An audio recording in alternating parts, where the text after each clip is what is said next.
Dragon fly का जन्म कैसे होता है और वे एक दूसरे से मिलन कैसे करते हैं? दोस्तों, ड्रैगन फ्लाई एक खूबसूरत जीव है जिसके पास सुंदर रंग और चमकदार पंख होते हैं।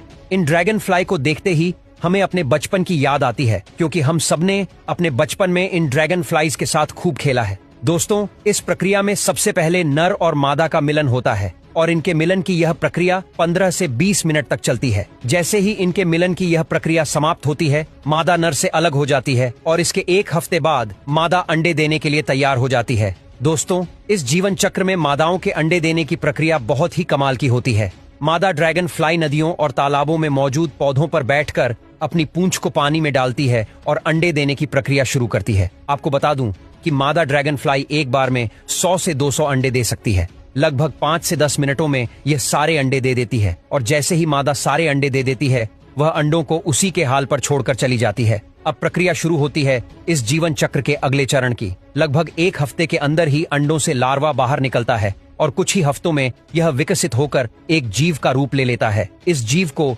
निम कहा जाता है। यह निम बहुत ही खतरनाक शिकारी होता है। यह छुपकर अपने शिकार का इंतजार करता है और जैसे ही कोई शिकार इसके पास आता है तो यह उस पर झपट लेता है। यह जीव इसी तरह 6 से 12 महीने तक पानी में अपना जीवन बिताता है और जैसे ही इसका समय पूरा होता है, यह सही समय देखकर पानी से बाहर आता है। अब प्रक्रिया शुरू होती है इस जीवन चक्र के अगले चरण की, जहां यह निम ड्रैगन फ्लाई में बदलने वाला होता है। यह प्रक्रिया थोड़ी लंबी होती है, जिसमें लगभग 1 घंटे का समय लगता है। सबसे पहले निम का कवच टूटकर आधा शरीर बाहर आता है और थोड़ी देर इंतजार करने के बाद इसकी पूंछ बाहर आती है। कुछ ही देर में इसके पंख और पूंछ पूरी तरह से विकसित हो जाते हैं और इस तरह एक खूबसूरत ड्रैगन फ्लाई का जन्म होता है। इसके बाद यह ड्रैगन फ्लाई अपने नए जीवन की नई उड़ान भरकर अपने जीवन सफर पर आगे बढ़ती है।